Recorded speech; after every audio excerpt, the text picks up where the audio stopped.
Michigan's rock station. Q106.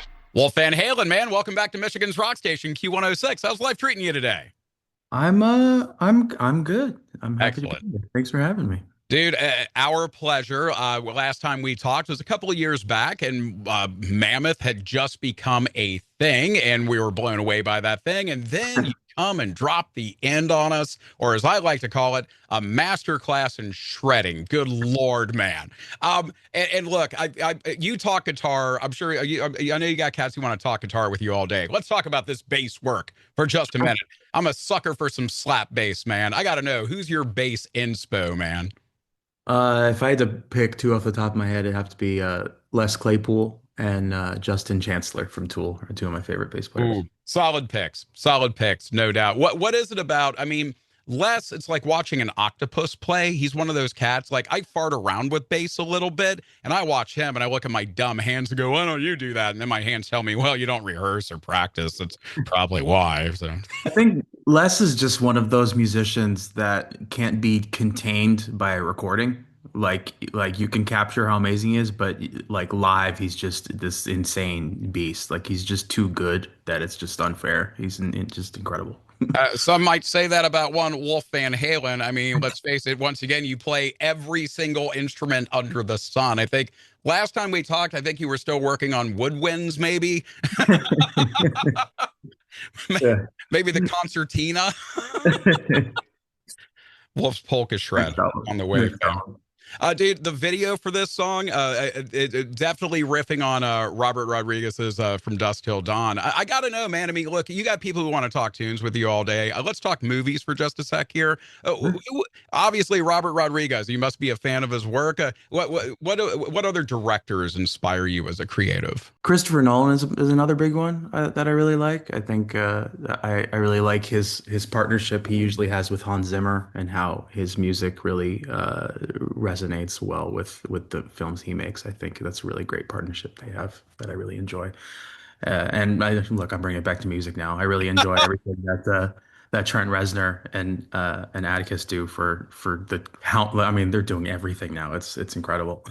Is there a director that you think to yourself, I'd love to score a film for this cat? Is there anybody who comes to mind? I mean, obviously, you and Robert seem to have something worked out here with the. I mean, yeah. If Robert needed me for something, I would absolutely. I would be there in a second. But I don't know. I think I'm because I haven't done anything like that. It's scary. So I would rather focus on what I've got going on right now than dive into a whole other scary medium. But Fair enough. Fair enough. yeah. What you have going on right now is pretty doggone impressive, man. And it's interesting that that a song called "The End" is just ripping up the charts right now, and it's fantastic. And dude, every time it comes on, I mean, the first time I hit play on that thing, I'm like, oh my god, this is amazing! Look at all the shredding that's going on. Was there any? Do you feel any sense of irony about a song called "The End" as as we're doing the war things now? Yeah, I guess it's just unfortunately timely in a Right. very tumultuous period of history, that's for sure. But you just got to try and keep moving forward and just focusing on the people you care about and love. That's really, I think, what it comes down to in the chorus, like, yeah, all hell's breaking loose, so come watch the end with me. There's a bit of, I don't know, Let's be together. there's a bit of optimism there. Sure. it, it helps us cope. I also love how this continues the story of, as I like to call it, the MCU, the Mammoth Cinematic Universe. So is that do we I feel like is the MCU, the Mammoth Cinematic Universe, like how far ahead do you have this fleshed out? I know Tobias Forge and his Papa Pope and the Spooky Boys, they write the ghost stuff like decades in advance. He's got us I until the end of the millennium. I that's the funny thing. It was Robert's idea to tie the video to the I'm All Right video to continue that story. So I feel like I wasn't even sure if we were gonna do that, but he was the one who thought who enjoyed the other videos so much that it's like it has to be the wolves that were the reason you were there. So I don't know. I guess we'll just keep trying to figure out how to keep continuing that through line. I don't think many bands do that with their videos, have a whole universe. It's you and Ghost. That's really it. Yeah.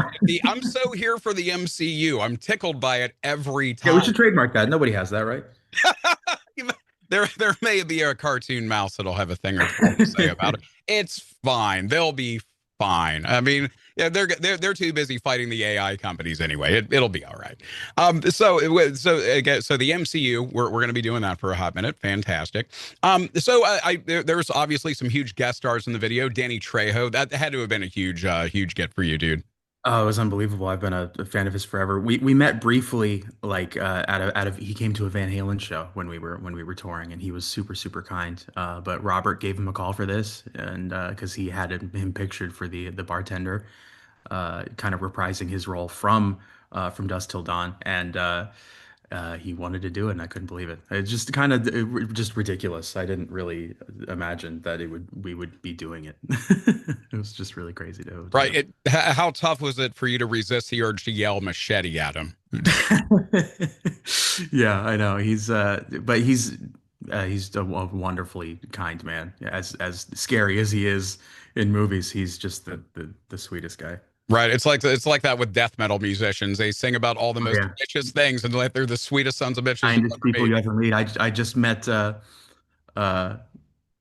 gosh, I met I went to the Meshuggah show at the Forum, and I met Corpse Grinder and all the guys, and they were just the sweetest, sweetest dudes in the world. Like Mr. Rogers level nice. I just couldn't believe it. They're just Right.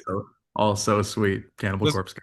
the story of Corpse Grinder just winning animals from claw machines and giving them to kids. I mean, he's a Got a teddy heart bear. of gold. The Uh, best. Speaking of Meshuggah, last time we talked, you were talking about how you were using Meshuggah to explain the concept of polyrhythms to your significant other. Have they picked up on the Meshuggah? Are they down with the sugar now? They yeah, actually I took her to that show. We I think we had a good time. I There mean, we go. I think in any relationship, as you get enjoyment out of your partner enjoying something, and I think maybe that's where she is. And she digs it. And she realizes now you're a true, wait for it, gentleman. DJENT. DJENT. Yeah, exactly.